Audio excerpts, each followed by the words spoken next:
4 décembre 2021.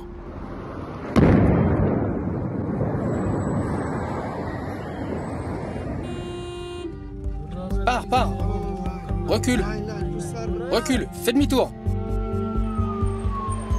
Un attentat vient de se produire dans les rues de Kaboul. Pars. On est des journalistes. Recule. On a l'autorisation. Recule. Fais demi-tour. Les talibans sont les nouveaux maîtres de la capitale de l'Afghanistan. Arrête. Éteins ta caméra. Arrête de filmer. Tu n'as pas l'autorisation. Non, ici tu n'as pas le droit. Pour bloquer le quartier, les talibans se déploient à bord de pick-up confisqués au service secret de l'ancien régime. Uniformes, Kalachnikov et M4. Tout a été saisi à l'armée afghane et américaine, comme une prise de guerre. Ici, tout le monde veut fuir par peur d'une seconde explosion. Daesh, qui se fait appeler État islamique au Khorasan, revendique l'attentat. Le son était assourdissant. On a vu l'explosion là-bas et il n'y a pas eu de blessés, grâce à Dieu. On n'a pas le choix. On ne peut rien faire. On ne peut pas partir, c'est notre pays. Kaboul, c'est dangereux. Il y a des explosions tous les jours. Quand je sors de la maison, j'ai peur qu'il y ait une explosion. J'ai assisté à 3 explosions. Il y en a eu une juste là-bas, devant la fac, et une autre fois, dans le quartier de Shahrenau. En 2021, un attentat a frappé Kaboul tous les 3 jours en moyenne. L'Afghanistan est au carrefour entre l'Asie centrale et l'Asie du Sud. Il compte 40 millions d'habitants. Kaboul, la capitale, est à 1800 mètres d'altitude, protégée par une chaîne de montagnes appelée Hindu Kush. Au plus froid de l'hiver, les températures baissent jusqu'à moins 20 degrés. L'été, la chaleur est écrasante.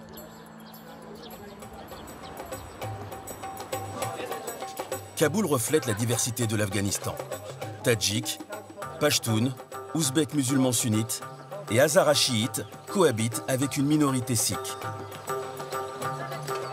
Depuis 20 ans, jusqu'à l'été 2021, les habitants avaient pris goût à la vie moderne dans certains quartiers de la ville. Les femmes déjeunaient au restaurant sans être accompagnées par un homme. Certaines jouaient même au football. On se promenait en famille dans les parcs et au marché. Au centre de la ville, le palais du roi venait d'être restauré. Des images de paix s'affichaient sur les murs anti-explosion. Ce Kaboul libre n'existe plus aujourd'hui. Les talibans, chassés du pouvoir en 2001, ont repris la ville le 15 août 2021. Voilà. Les talibans sont arrivés. Il y a des embouteillages partout et les gens qui fuient. Attaques terroristes, oppression, mais aussi famine. La misère est partout. Vivre à Kaboul s'apparente aujourd'hui à l'enfer. Les talibans, organisation terroriste islamiste créée en 1994. 70 000 combattants qui ont préparé leur retour.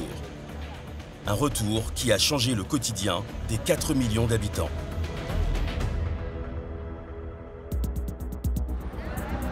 Une promenade dans les rues commerçantes de la ville est désormais risquée pour une jeune femme seule. J'ai peur de ce qui va se passer après l'interview. Est-ce qu'ils vont m'interroger et me demander pourquoi je parle en anglais? Pourquoi je vous parle? Peur d'une arrestation, mais aussi peur d'une exécution. À chaque fois que je sors, j'ai peur qu'ils découvrent que je suis homosexuel et qu'ils me tuent.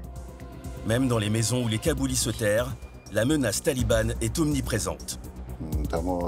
Peut-être que moi, je ne les reconnaîtrai pas, mais eux, ils me reconnaîtront. Et la nuit est devenue terrifiante. Vous voyez ce cauchemar?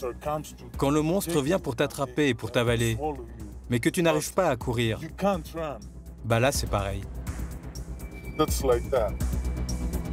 Ces talibans qui terrifient la population nous ont laissé les suivre.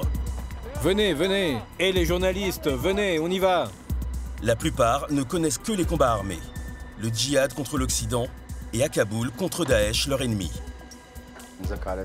Nous sommes restés au pouvoir pendant 5 ans. À cette époque, la criminalité avait chuté, grâce aux condamnations que nous infligions aux criminels. Le voleur avait les mains coupées, le meurtrier était pendu. Plongée exceptionnelle au cœur de Kaboul, devenue l'une des villes les plus dangereuses du monde.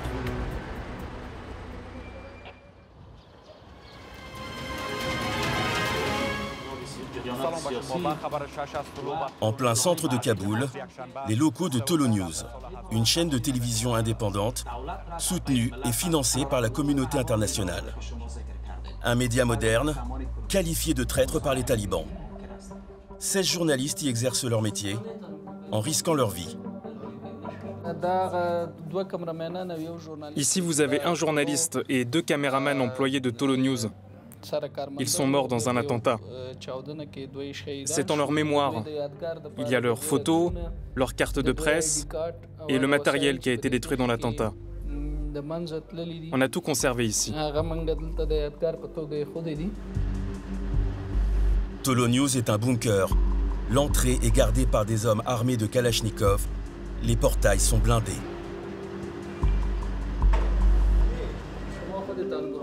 Touba, 26 ans, est journaliste. Elle a accepté que nous la suivions aujourd'hui. La jeune femme doit couvrir une conférence de presse de militantes afghanes. Le lieu est dangereux car il fait face à un bâtiment gardé par une unité d'élite talibane. Son rédacteur en chef lui donne les derniers conseils avant son départ.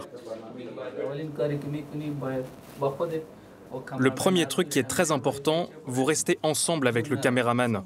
Ouais. Et essayez de partir vite. Le plus important pour nous, c'est votre sécurité, pas le reportage. D'accord? C'est bon? Merci. Ça, je le laisse ici. Oui, allez-y. Touba est une des rares journalistes femmes à être restée à Kaboul. Tu es prêt? On y va? Sur 700, 600 d'entre elles ont fui. Comment vous vous sentez quand vous êtes sur le terrain? C'est 50-50. J'ai peur, mais je reste calme. Quand je sors, j'ai peur, c'est normal. Tout le monde a peur en Afghanistan. Mais je fais en sorte que la peur ne m'empêche pas de faire mon travail. La réunion a lieu au sous-sol de cette association féministe et pacifiste, tolérée pour l'instant par l'Émirat islamique. Vous devez vous inscrire ici. Et vous pouvez monter votre caméra? À peine sur les lieux, Touba donne de ses nouvelles à son rédacteur en chef. Allô? Oui, monsieur. Vous allez bien? En fait, c'est sans danger. C'est dans une maison. Il y a une vingtaine de femmes. Oui, oui, on est bien arrivés. D'accord, merci. Que Dieu vous protège. On a des invités très importants qui vont vous parler des droits des femmes dans la charia et dans le monde.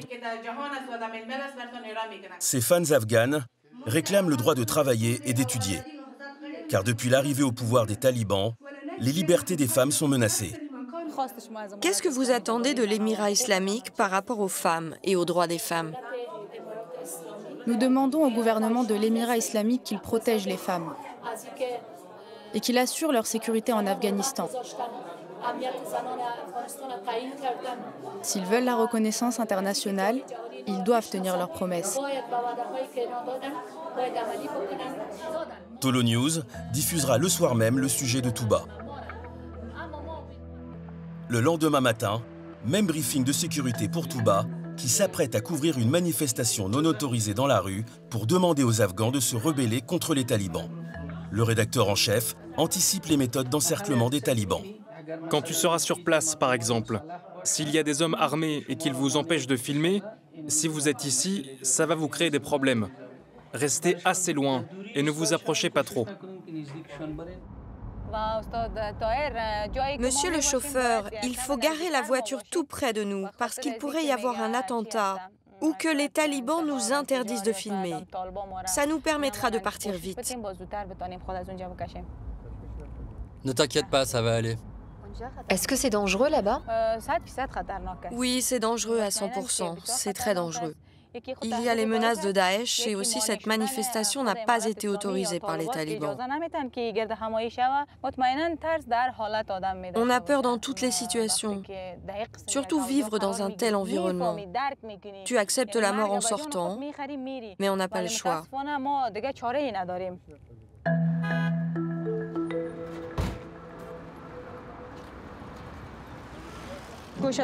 Prends ton casque. Nous suivons Touba et son caméraman. Dès que l'Émirat va être au courant, ils vont nous interdire de filmer, je suis sûre. Ils sont en train de partir. Vas-y prendre des images. Une vingtaine d'hommes et quelques femmes appellent les jeunes à se battre.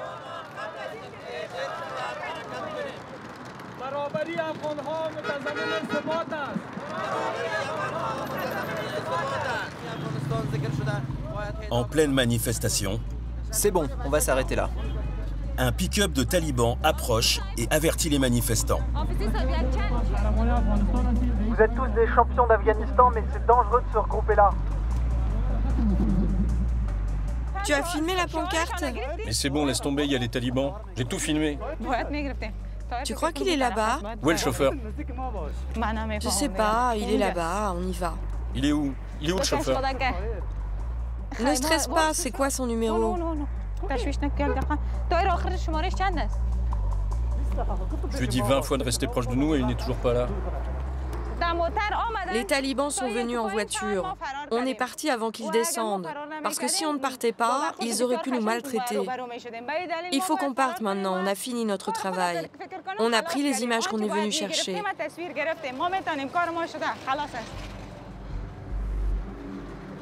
Viens, on prend encore quelques images en plus. Mais c'est bon, laisse tomber, il y a les talibans. Tu veux nous créer des problèmes? Manifestants et journalistes ont fui à l'approche du premier pick-up, redoutant l'encerclement. Le piège des talibans.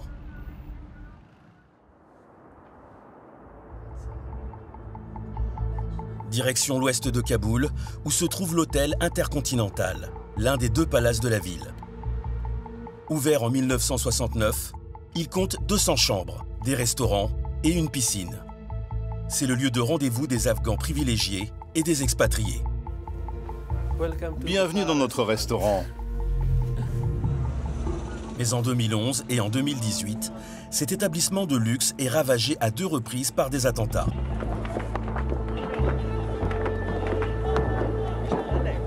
À l'origine de ces assauts, des commandos talibans qui, à l'époque, n'étaient pas au pouvoir.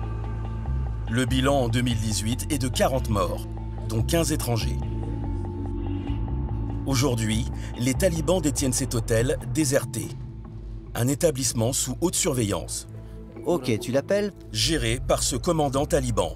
Ça c'est bon. Tu le valides.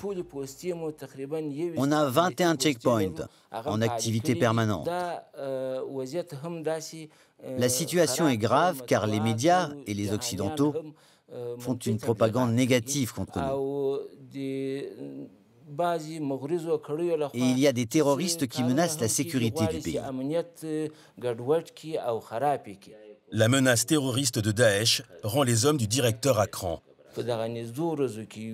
Il y a quelques jours, un de nos hommes, trop méfiant, a eu un comportement trop agressif avec un de nos clients. On lui a dit « Tu t'es mal comporté, ça ne doit pas se produire ». Du coup, on l'a renvoyé. Dehors, un responsable de la sécurité rejoint le checkpoint 1, l'entrée principale. Les gars, qu'est-ce que vous faites? Là, c'est le checkpoint. On va commencer par ici. Ce taliban est responsable du bunker. Vous n'avez pas d'uniforme? Si, mais c'est au lavage. Comment est-ce que vous évaluez la sécurité? Ça va. Il n'y a pas de problème. Arrête de filmer. Un véhicule approche sous la surveillance des talibans. Ouvre ton coffre.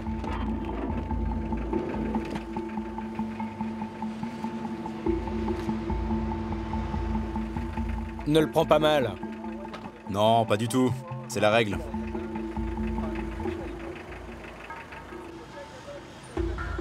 Ces hommes ne sont pas n'importe quels talibans. Ce sont des féroces guerriers. des unités d'élite, comme celles qui avaient attaqué l'hôtel. Ce sont des forces spéciales. Ils sont tous des forces spéciales. Oui, ils sont très bien entraînés, ils sont très forts. Donc c'est cette unité à qui on peut faire confiance pour assurer la sécurité d'un hôtel 5 étoiles. Ils ont des AK-47 et des M416. En 2021, le restaurant de l'Intercontinental est gardé par ses anciens bourreaux. Parmi les rares clients de l'établissement, ce jeune couple. La femme enseignait l'anglais, langue symbole pour les talibans des envahisseurs américains. Je suis ici pour être évacuée. Je veux dire pour quitter le pays. Je suis en danger. Si vous voulez que je vous explique, elle est en danger parce que c'est une femme. Pour être parfaitement clair et bref, c'est juste parce que c'est une femme. Vous comprenez? C'est une femme, elle est en danger. S'ils veulent m'attaquer, que je sois chez moi ou ici, c'est un peu la même chose. Parce que partout où vous allez, vous voyez des talibans.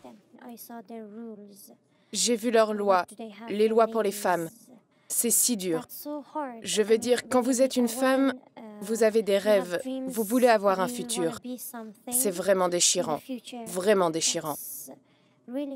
J'ai peur, oui. J'ai vraiment peur.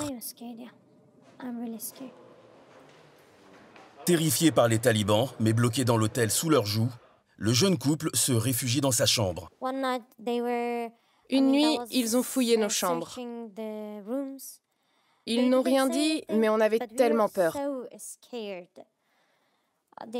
Ils sont venus et ils ont fouillé. Peut-être que vous avez des armes ou une bombe dans votre chambre, je ne sais pas. C'était une nuit vraiment effrayante pour nous. Protégé par une ONG, le couple attend à l'hôtel d'être exfiltré du pays. Habitant trop loin de la capitale, il n'a pas pu se rendre à l'aéroport pour essayer de monter dans un avion le jour de la prise de Kaboul par les talibans. Ce lundi 16 août 2021, des milliers d'Afghans se massent aux abords de l'aéroport dans l'espoir de fuir le pays. Le lieu est aux mains des Américains, encore présents quelques jours. 6000 GIs réquisitionnés pour bloquer l'accès, protégés par des barbelés et lourdement armés. Face à la foule désespérée, les Américains sont dépassés. Ils envoient leurs traducteurs pour tenter de calmer la situation. Honte à vous, calmez-vous, restez derrière la ligne. Ne poussez pas, vous allez tuer des gens. Au nom de Dieu, éloignez-vous. Un GI tire en l'air à l'arme de guerre depuis ce mur de 3 mètres.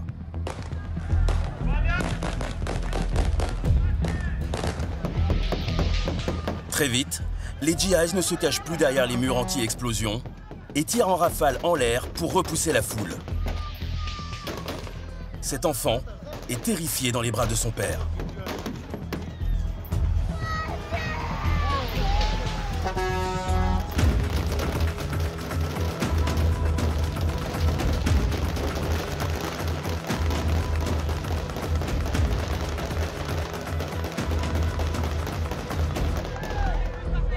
Du côté du rendez-vous des candidats à l'exil vers la France, les hommes sont balancés depuis ce pont.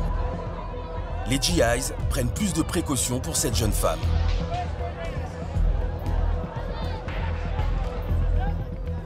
La nuit tombe et des milliers de personnes se ruent toujours sur l'entrée bloquée par les GIs.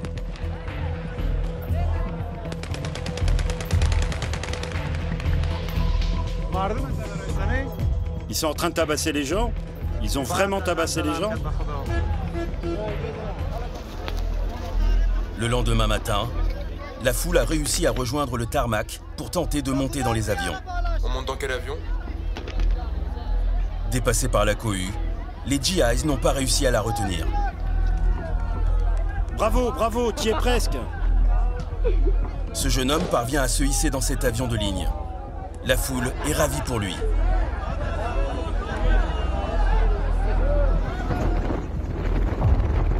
Mais sur une autre piste, une scène d'une violence inouïe.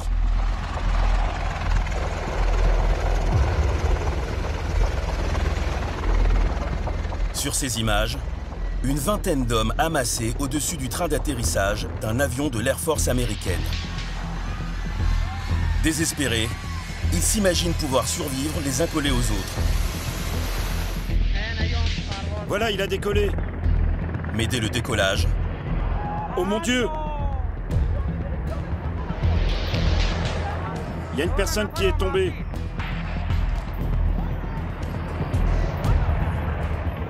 Oh mon Dieu! Il y en a un autre qui est tombé aussi. Combien de morts dans ces jours d'horreur à l'aéroport de Kaboul? Personne ne le sait exactement.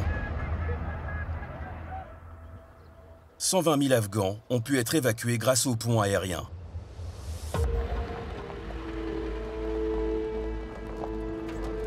Les Américains et la coalition internationale partis, la vie a repris son cours sous l'ère talibane. Les combattants installent de nombreux checkpoints sur les grandes artères de la ville pour contrôler les entrées et les sorties. Le checkpoint, c'est l'arme des talibans et la terreur des Afghans. Comme ici, avec les hommes du commandant Zakir Toulaï. Sa mission, ce matin, débusquer une voiture suspecte.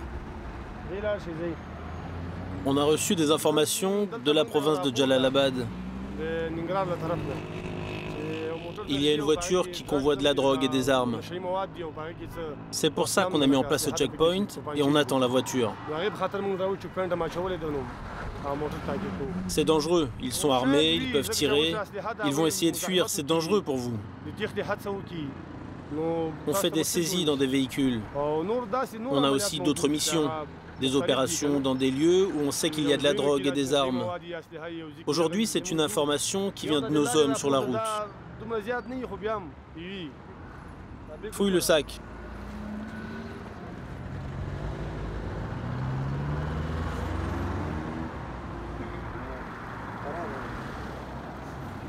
Comment vous sélectionnez les voitures que vous contrôlez?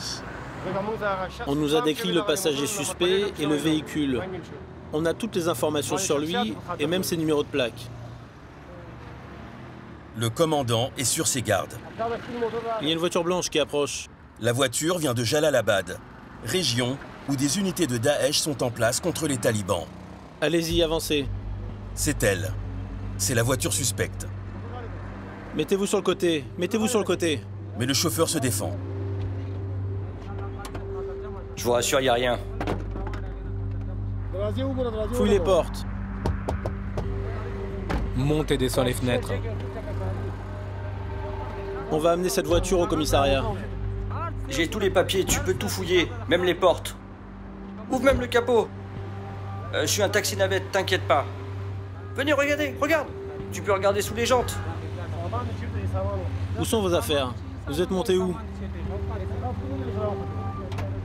Un autre convoi de talibans arrive. Le commandant Toulaï ne s'attendait pas à sa présence. Lui, qu'est-ce qu'il fait? Qu'est-ce que fait ce caméraman? Ce sont des journalistes. L'autre groupe taliban est très agressif, même avec le commandant du PD-12. Tu es rattaché à quel commissariat? Je suis du 12e district. Mais ici, c'est ma juridiction.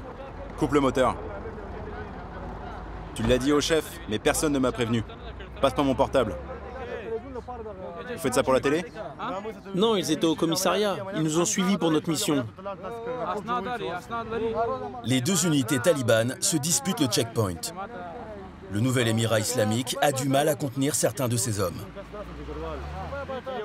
Un de nos hommes était passager et il nous a prévenu qu'il y avait du trafic dans cette voiture. Il a vu des armes et de la drogue.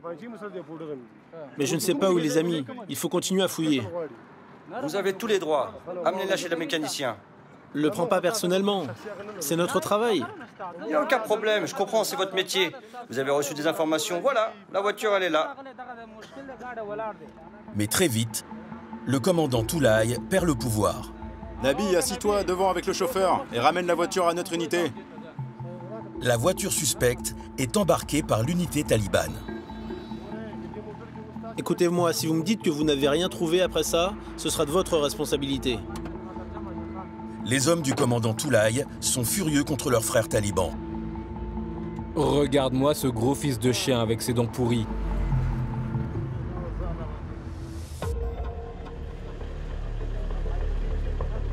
Commissariat du district 6. Après 20 ans de clandestinité, les talibans renaissent. ils endossent désormais des postes prestigieux. Commissaire, chef de la lutte contre la criminalité, responsable du service antiterroriste. Venez, asseyez-vous ici, la personne qui fait l'interview. Les officiers talibans sont sûrs de l'importance de leur mission.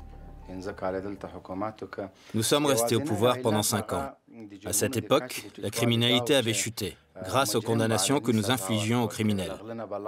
Le voleur avait les mains coupées, le meurtrier était pendu. Depuis notre retour, l'Émirat n'a pas encore jugé les criminels, car nos tribunaux ne fonctionnent pas encore. Quand nos tribunaux fonctionneront à nouveau, le voleur aura la main coupée, le tueur sera pendu, les adultères seront fouettés. Est-ce que c'est important que les sentences soient exécutées en public?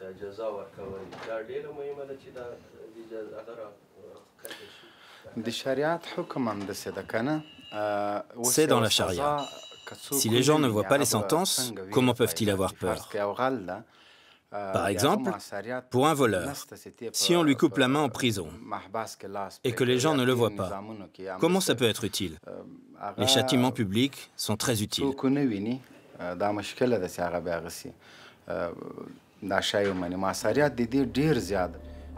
Ce chef parle le vrai langage des talibans, c'est-à-dire qu'il est loin des considérations diplomatiques que les ministres talibans vantent au monde entier.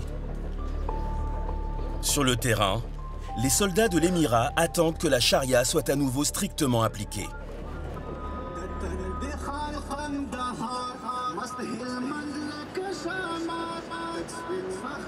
Sous le son des anachides, les seuls chants encore acceptés, les talibans du district 6 se rendent dans la prison de leur unité.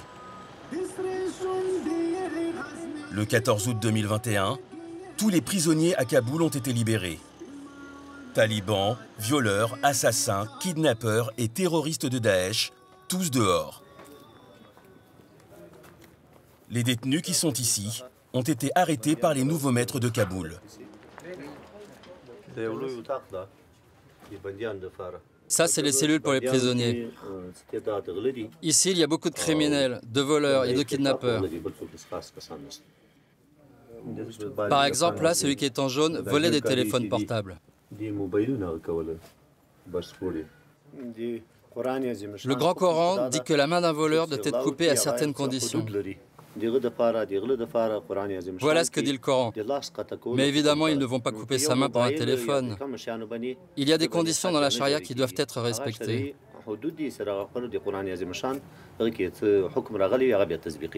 Ce détenu parle en présence des talibans. Ses propos ne sont pas libres. Je suis content des chefs ici. Il y a juste une petite cellule, il n'y a pas de toilette ni de douche. Ce sont des problèmes pour notre gouvernement. C'est la première fois que vous êtes arrêté? Oui, c'est la première fois. De quoi ils vous accusent? J'ai été arrêté pour vol. Je n'ai rien volé. Je suis là pour rien. Je sortais d'un mariage hier soir, ils m'ont arrêté et ils m'ont accusé d'être un voleur. Au fond de la cellule, cet homme, un prisonnier en grand danger. J'étais officier dans les services de renseignement de l'ancien gouvernement. Le chef de la section de criminalité m'a dit « On ne te libérera pas tant que tu n'auras pas rendu ton arme. » Mais je leur ai dit que je l'avais déjà rendu et que j'ai des documents pour le prouver. Il n'a rien voulu savoir et ils m'ont insulté. Traité de fils d'âne. Et les gens ici sont témoins. Impossible de savoir combien de temps cet ennemi de l'Émirat islamique restera emprisonné sans être jugé. Il risque au mieux un châtiment public, ou pire, la peine de mort.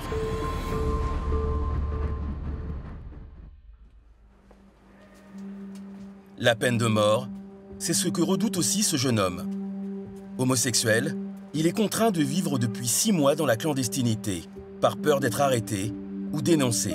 Les talibans appliquent une interprétation archaïque de la charia, la loi islamique, selon laquelle les relations non hétérosexuelles sont passibles de la peine de mort. Chaque seconde de ma vie est dangereuse.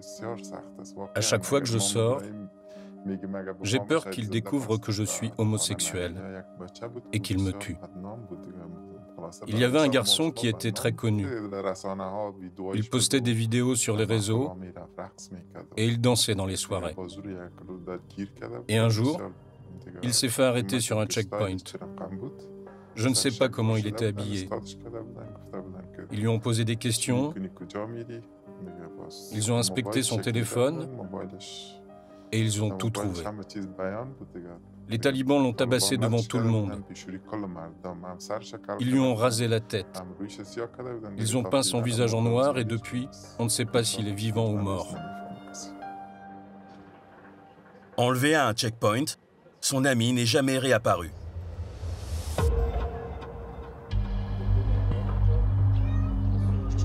L'Afghanistan est le plus gros producteur d'opium au monde. 10% de la population serait accro à l'opium et à son dérivé, l'héroïne. Un record mondial. Le trafic d'opium a largement financé le mouvement taliban. Pourtant, depuis leur arrivée au pouvoir, les combattants veulent faire disparaître les toxicomanes des rues de Kaboul. À Poul-et-Sourta, le pont sous lequel la ville recrache ses eaux usées, les drogués vivent et meurent. À Kaboul, quelques grammes d'opium coûtent le prix d'un paquet de cigarettes en France, 10 €.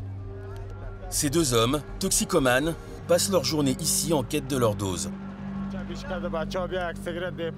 Tu commences avec la cigarette dans la rue avec tes copains, après tu fumes de l'herbe ou du shit, après c'est l'opium, et tu finis à l'héroïne. Tu deviens toxicomane et tu ne penses plus qu'à ça. Si j'avais de l'argent, j'aurais arrêté pour me soigner. Parmi eux, des cadavres. Il y a un corps là-bas. Il est là depuis 7 ou 8 jours. Il y a une tombe ici. Lui, il est mort. Et lui aussi, il est mort. Il y a 3 morts ici. 3 corps. Ils sont morts de froid. Il y a 3 morts. Et il n'y a personne pour les enterrer. Quand on demande de l'eau, les talibans nous disent de boire notre pisse. Quand tu leur demandes à manger, ils te frappent. Ils viennent ici et nous embarquent jusqu'à ce que leur véhicule soit plein. Les gens sont tabassés. Si vous regardez les corps, vous verrez.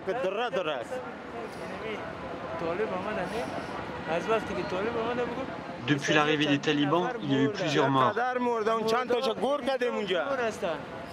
Ce n'est pas seulement ces 3-là. Il y a des dizaines d'autres comme ça. Ils ont été frappés. Ils ne sont pas morts tout seuls. Ils ont des marques de coups. C'est clair, ils ont été frappés. Quand vous voyez leur corps, ils ont des marques de coups et de coups de crosse. Ils les frappent avec leurs armes. Leurs corps sont dans des états horribles. Déjà, les toxicomanes ont un corps très faible, alors quand ils te tabassent, ils te cassent tout, et on meurt comme ça. Il n'y a pas d'humanité dans cette société. L'humanité est morte avec l'arrivée des talibans. Allez, pars. Parce que les talibans vont arriver. Les gens vont paniquer. Que Dieu vous épargne d'être blessés. Vous pensez qu'ils vont venir? Oui. Ils ont dit qu'ils allaient venir. Allez-y, partez. Vous avez vu que certaines personnes étaient déjà parties. Les talibans vont venir nous chercher. À leur arrivée au pouvoir, les talibans arrêtaient les toxicomanes pour les envoyer de force au centre de réhabilitation. 45 jours de sevrage imposés. Mais ils n'ont plus de place dans les centres. À la nuit tombée, là-bas, les talibans débarquent sous le pont. Venez, venez. Les toxicomanes et les SDF s'y sont réfugiés pour combattre le froid. Descendez, descendez. Cette nuit, il fait moins 5 degrés. Lève-toi. Lève-toi. Les talibans encerclent les lieux. Viens ici. Assieds-toi, assieds-toi là. Lève-toi. Ne me tape pas.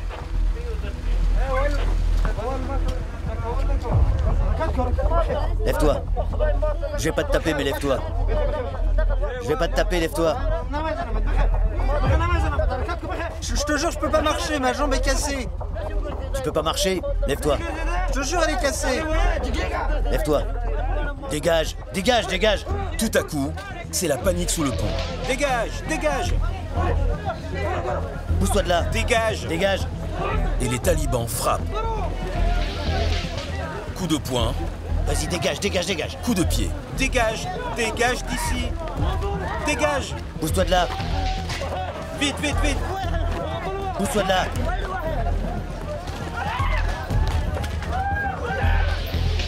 Dégage.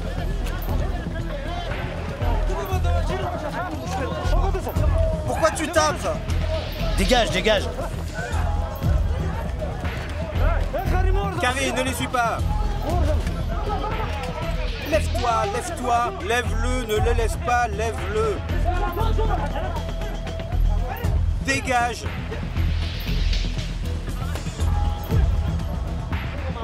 Brûle-moi tout ça. Brûle-le. Brûle tout ça. Les talibans brûlent les affaires abandonnées dans la panique. Ne brûle pas ici, il y a des femmes, mais brûle l'autre.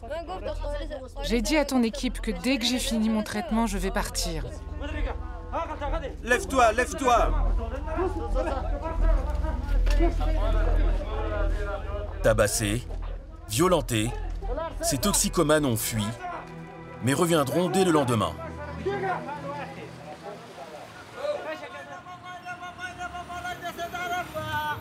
C'est la nuit que les unités talibanes frappent le plus fort.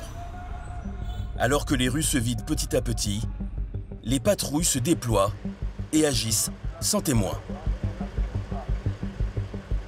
Le commandant Akbar est un combattant. Il est originaire de la ville de Kandahar, berceau des talibans. À la tête d'une quinzaine d'hommes, son convoi couvre une partie de la ville. Dieu soit loué. J'ai passé 3 ans et demi en prison. Quand j'étais prisonnier, les services de l'ancien gouvernement nous interrogeaient. Moi, je rigolais. Alors les fonctionnaires disaient « Ces bâtards de talibans sont contents d'être en prison ».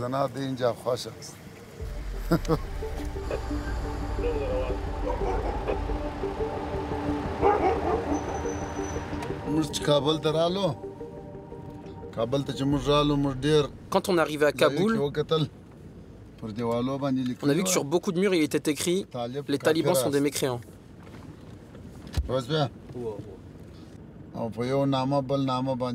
Tu comprends? On a dit qu'on était des terroristes d'Al-Qaïda. Comme un vrai taliban, Akbar dit avoir enduré 20 ans de harcèlement et de violence, d'oppression de la part de la coalition et de ses frères afghans, traîtres à la cause.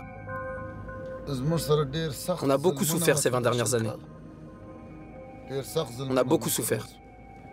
Il y avait des raids sur nos maisons pendant les nuits. Nos enfants avaient peur tout le temps, nos femmes aussi.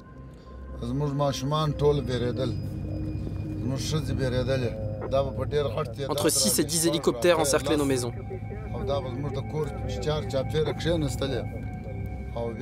Ils détruisaient nos portes avec des bombes. T'as compris? Ils maltraitaient nos femmes afghanes. Ils sortaient nos femmes de nos maisons. Tu vois? Ça, c'est contre notre culture afghane. C'est tout ça qui a indigné les Afghans. T'as compris?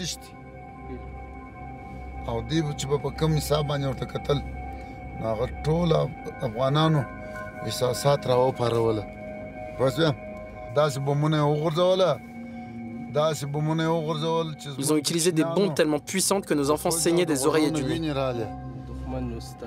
Daesh est votre ennemi? Daesh, c'est rien. Ils sont rien. Ils ont juste changé le nom pour combattre notre émirat. Nous, on leur donne 1 mois, 20 jours, 10-15 jours, c'est tout. Ils sont impuissants face à nous, les talibans.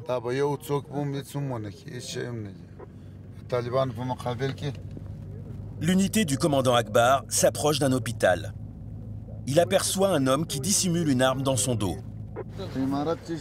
Qu'est-ce que l'émirat t'a donné comme autorisation? Je n'ai pas d'autorisation de l'émirat, mais de l'hôpital. Voilà ma carte de l'hôpital. Ok, mais ça c'est juste l'hôpital. Mais est-ce que tu as une autorisation valable de l'émirat? J'y suis allé, mais je n'ai pas eu les papiers et mon chef m'a dit de retourner là-bas. Mais il n'y a pas de problème. Comment ça, il n'y a pas de problème? Tu nous rends ton arme. D'accord, d'accord. Je vais prévenir mon chef et il va venir. Tu m'entends? Comment différencier un voleur avec un fusil et du matériel militaire et quelqu'un comme toi? Il me racontera la même chose. S'il y a quelqu'un qui fait croire qu'il est taliban alors qu'il est de Daesh, comment on se défend? Tu crois que c'est ton gardien qui va te défendre? Oui, exactement, c'est lui. Il n'y a pas de problème. Tu es un homme âgé, je te laisse tranquille. Mais la prochaine fois, je t'arrête.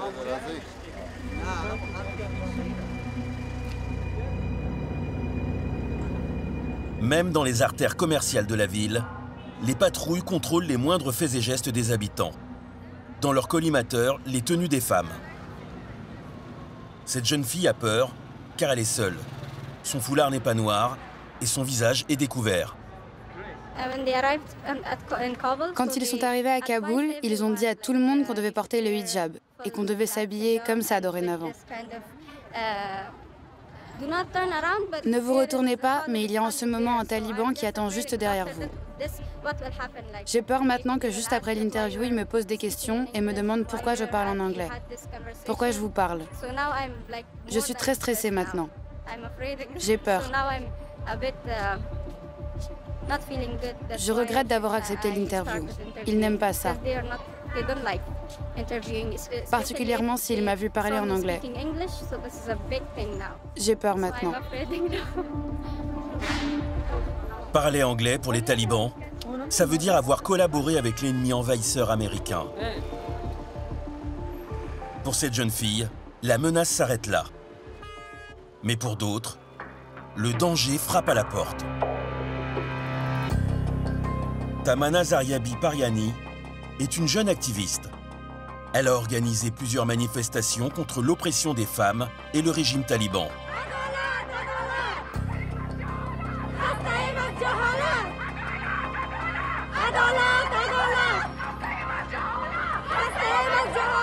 Le 19 janvier 2022, avec une vingtaine d'autres femmes, elle réclame le droit de travailler et d'être instruite. De retour chez elle, les talibans sont à sa porte. Gardien, au secours, s'il vous plaît, les talibans sont chez nous. La jeune femme se filme et envoie en direct les images sur les réseaux sociaux. Mes sœurs sont à la maison, nous on ne veut pas de vous. S'il vous plaît, venez demain, si vous avez quelque chose à nous dire. Vous ne pouvez pas parler aux filles à cette heure-ci, je ne veux pas vous voir. Je ne veux pas, on ne peut pas vous ouvrir la porte. S'il vous plaît, les talibans vont nous tuer. Au secours, au secours. Tamana a été embarquée de force par les talibans cette nuit-là. Elle sera séquestrée pendant plusieurs semaines dans un lieu inconnu. Le 12 février 2022, Tamana est libérée. Mais depuis, elle est réduite au silence et vit cloîtrée chez elle.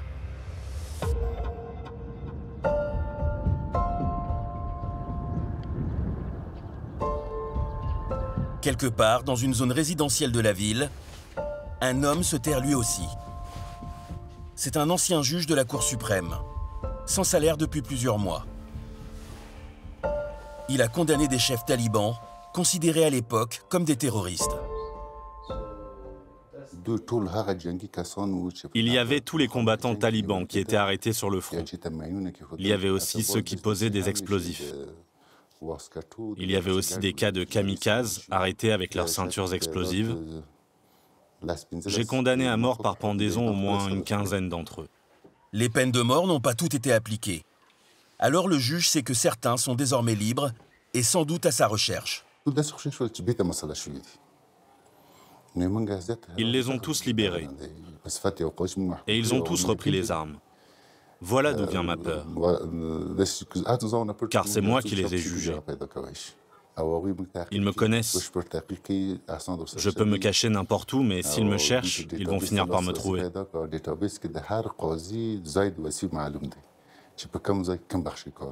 Les talibans enquêtent sur nous. Ils ont eu accès à notre base de données. Ils ont obtenu toutes les adresses des juges. Ils cherchent sur quoi nous avons travaillé. Il y a parmi eux des gens extrêmement dangereux.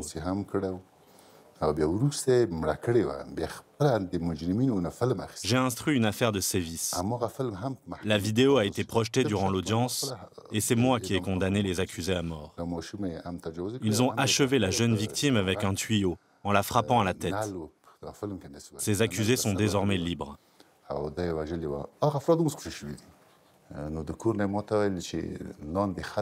m'a averti que des gens me cherchaient en bas de chez moi. Ils disaient être d'anciens camarades d'école. Alors j'ai demandé à ma fille de prendre une photo d'eux. Elle a fait une vidéo. Regarde, il y a des talibans. Les talibans sont là.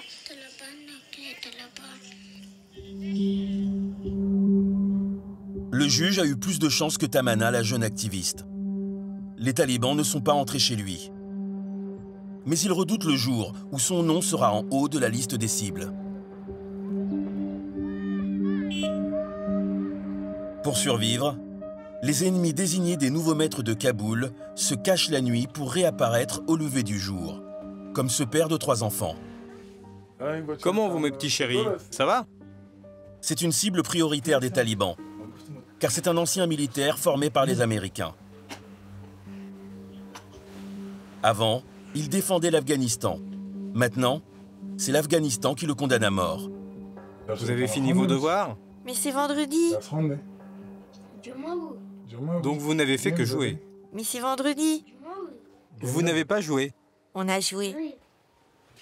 Depuis le retour des talibans, il se cache dans cet appartement la journée avec ses 3 enfants et sa femme. La nuit, il les quitte au cas où il y aurait une descente. Il veut épargner sa famille. Est-ce que vos enfants savent pourquoi vous ne dormez pas à la maison? Oui, mon fils aîné sait pourquoi je ne dors pas à la maison. Les 2 autres sont petits, mais ils comprennent ce qui se passe.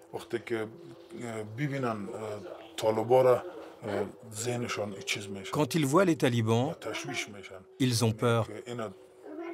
Ils me disent, les talibans sont là. Qu'est-ce que c'est?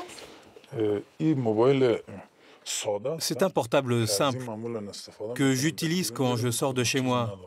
Il n'y a rien dedans.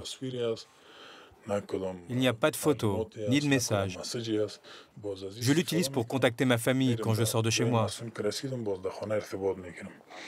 Après, quand je suis dans un endroit sûr, j'utilise mon smartphone pour contacter mes amis par WhatsApp. Ce smartphone pourrait lui coûter la vie, car la technique des talibans, c'est de fouiller les téléphones. Ils recherchent des photos et des indices de trahison. Dans son smartphone, les traces de sa vie d'avant. Ça, c'est mon passeport. Ça, c'est ma carte de service. Ça, ce sont mes diplômes en informatique. J'ai obtenu 2 diplômes en informatique avec les Marines américains.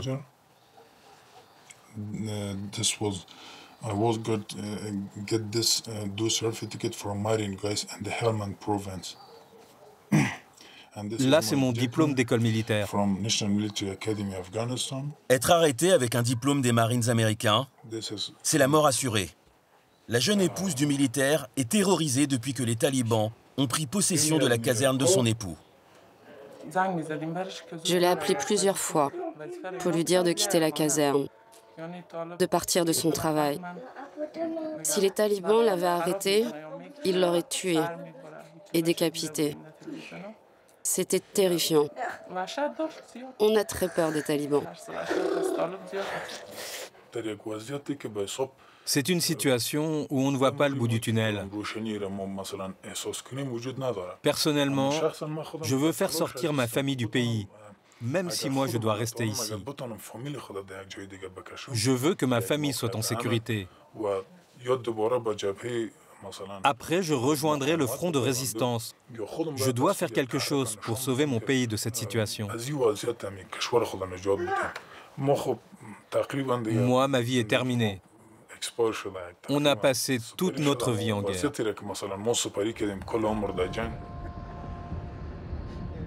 Le soir, il quitte femme et enfants pour trouver refuge dans des quartiers où personne ne le connaît. Vous voyez ce cauchemar? Quand le monstre vient pour t'attraper et pour t'avaler, mais que tu n'arrives pas à courir, bah là c'est pareil. Chaque moment est un danger pour nous. Maintenant, tous les coins de Kaboul sont dangereux pour moi.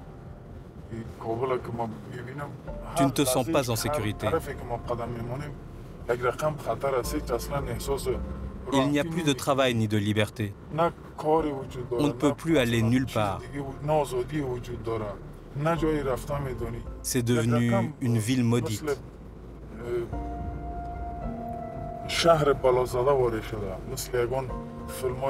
C'est comme dans les films américains quand une ville est attaquée par les zombies. Eh ben c'est pareil.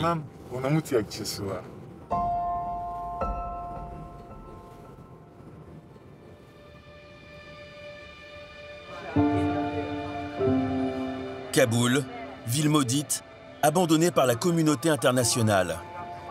Insécurité, attentats, mais aussi pauvreté. En 2022, ses habitants font face à une crise alimentaire sans précédent. Plus de la moitié de la population afghane est menacée par la famine.